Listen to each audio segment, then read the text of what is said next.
Heyo, good morning, guys. And it's Monday morning. You probably won't watch this till Wednesday or whatever. But Mr. Ernst again. We're going to start talking about the sum of a finite arithmetic sequence today. So there's a few different pieces to that. Obviously, arithmetic. Hopefully, you're thinking after doing that homework yesterday. Simple, like linear, jumping by the same amount. Sum is obviously meaning that we are adding them together, and finite means it's not infinite, it's stopping, it's not going on forever, okay? And so, first things first, obviously you could just chuck this into a calculator, but after we do this one, I'm going to ask you to add up all of the numbers from 1 to 100, okay? So that is going to happen in a second. All right, but first we'll do this. Now, you may or may not have seen something like this before, but obviously we're looking for patterns. And one that I see right here is 1 and 19, 3 and 17, 5 and 15, 7 and 13, 9 and 11. If you pair them up like that, they're all going to add up to 20. Okay? And so that means we just have a bunch of groups of 20. Well, how many groups of 20 do we have? Well, let's see here. 1 and 19, there's 1, 3 and 17, 2, 3, 4. We have 5, okay? So 5 groups of 20, I'm going to multiply 20 times 5, and I'm going to get, that is a sloppy 100. It is still early in the morning. 100 is is the sum of that, okay? So now to move on to a little bit more of an in-depth one, because I don't want you guys thinking, I'll just chuck these in my calculator. It would take you a minute to enter the 100 numbers together into your calculator if you wanted to add these up, okay? And so I'm going to actually add the 99 here right before the 100, and I'm going to start pairing these up, okay? Well, you can see that obviously we have a total of 100 terms here, because I'm still getting used to writing on this thing. 100 terms here because we have 1, 2, 3, 4, all the way up to 100. Okay, if we pair those groups together, they're all going to add up to 101. 100 plus 1 is 101. 2 plus 99 is 101. 3 plus 98 is 101. And how many groups are we going to have? Well, we said we had 100 terms, and we're pairing them up.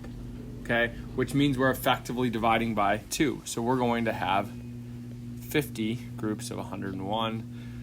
You multiply that together, and I think we get 5,050 would be the sum of that one. Okay, and so that leads us to, let's come up with a formula to be able to add these together. And in order to do that, what we want to do is, all we really did was take our first term and we added it to our last term, okay? The sum of a finite arithmetic sequence with n terms. So I know that a sub n is my last term, because let's say that's 20 terms. That would be a sub 20, okay? And now I want to take the number of terms that I had, n, which like up there on the left would be 100, and I want to divide it by 2, because we're pairing those terms up, okay? So, hopefully that makes a little bit of sense. P.S. We're going to call this S sub n, okay? So that's just the sum of those n terms. Now, this will only work, I want to stress this, if it's an arithmetic sequence, meaning the differences are the same. Okay? So, example 5, find the sum of the first 50 multiples of 7. Okay? It always helps me to write out what I am talking about here. So, 7, 14. Now, how do I find the 50th multiple of 7? Well, multiple sounds a lot like multiply. We know that that's what we're doing here. This is 7 times 1. This is 7 times 2. So obviously our last term is going to be 7 times 50, which is 350. So I don't need to do that. I don't need to write these out if I want to use this formula that I have above here. But I think that anytime that we can write stuff out and figure out like what it is that we're actually adding up, it helps. Because rather than just straight multiply or just straight memorize that, I usually try to do this formula, but I do it by just taking the first and the last term and saying, hey, that's 357. Okay, so that would be my first term, 7, plus my last term, 350, times the total number of terms, which in this case they told us is 50, divided by 2. So I'm going to take 357 and multiply by 25. I got my handy dandy calculator here, and I got 8,925 as my sum. Okay, so hopefully that resonates a little bit with you. This again is not something that's like crazy difficult. It's basically going to be that same process this whole time that we go. Okay, so moving on down here to example number 6. This will be a pretty quick video today, I feel like. If you want to find the sum of the integers, now keep in mind integer is just a fancy word for a whole number, negative or positive, from negative 20 to 30. Okay, so again, I'm going to write this out: negative 20, negative 19, dot, dot, dot, 29, 30. Okay, so all of those numbers, the dot, dot, dot, obviously just means the numbers in between. First things first, I'm going to say, all right, a sub 1 plus a sub n over 2. First term, negative 20. My last term is positive 30. Okay, now, number of terms divided by 2. Here is where we have this fancy word called inclusive. Okay, inclusive is what this is. Okay, this is from negative 20 all the way until 30, and it's including both of those numbers. When we normally count, we're exclusive. Okay, so how many numbers are there, for example, between 0 and 10? Well, normally when we count 1, 2, 3, 4, 5, 6, 7, 8, 9, 10, we know there are 10 there. How many numbers are there between 0 and 10? There are 11, because it's inclusive of both of them. Okay, so I think that the key here is thinking about inclusive. You're basically going to add 1 from the numbers that you subtract. Okay, but I want to explain why. If we put the number 0 in our sequence here, that is part of our sequence. Okay, then talk to me about this. How many numbers are there from 1 through 30? Well, hopefully you know there are 30 total. Now, how many numbers are there from negative 1 to negative 20? Well, they're the same number from negative 1 to negative 20 as there are from 1 to 20, which would be 20. So there are 50. What's the one number we didn't count? That would be 0. Okay, so there's one term that is 0 from above. 20 plus 1 plus 30. We have a total of 51 terms here. Okay, so we have 51 total terms from negative 20 to 30.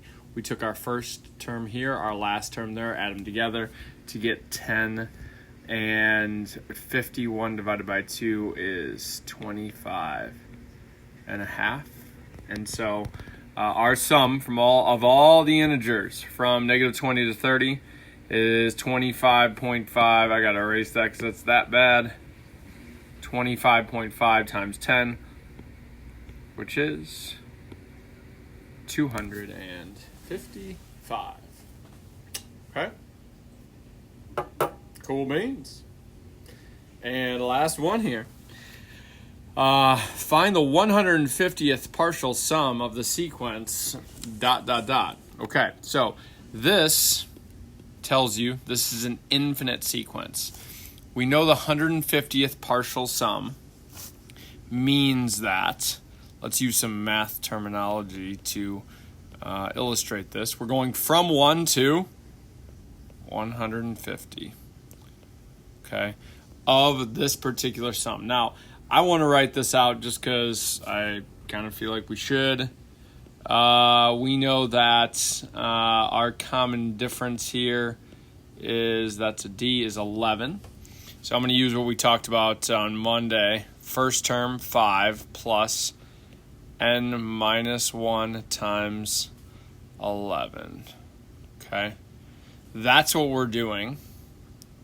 And so what's kind of cool about this is you could fire this into your calculator and you could check and make sure. We'll do that at the end here. No, I lied. We're going to do that right now. I am going to go to math. I'm jumping down to summation x equals 1 to 150, and in parentheses there 5 plus x minus 1 times 11. My calculator is telling me that we're supposed to get 123,675. Okay, now I want to see if we can get that doing it like we did above right here with that formula. Okay, so first term is 5. Okay, I don't know why I keep writing A sub n here. My 150th term here, I'm going to have to do a little bit of work. I know that is my formula for this. And so I know that I want to plug 150 in for that to find my 150th term. And so trying to be neat on this iPad again. Shoot. There's draw. Whoops. There we go. A sub 150 is going to be 5 plus 150 minus 1 times 11.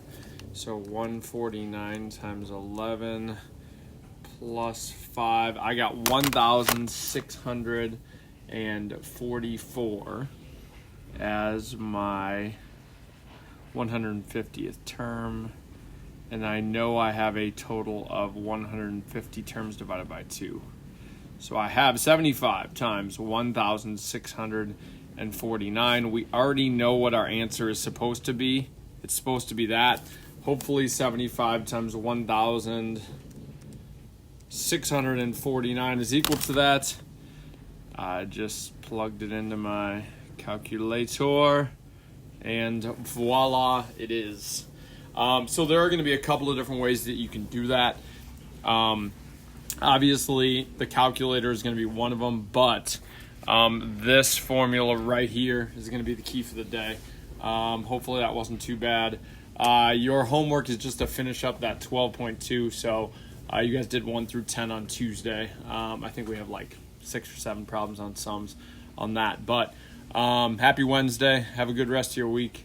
Hit us up on Zoom, Ms. Fulling, Mr. Geschwin, myself. If you guys have any questions, email us. And hang in there. See ya.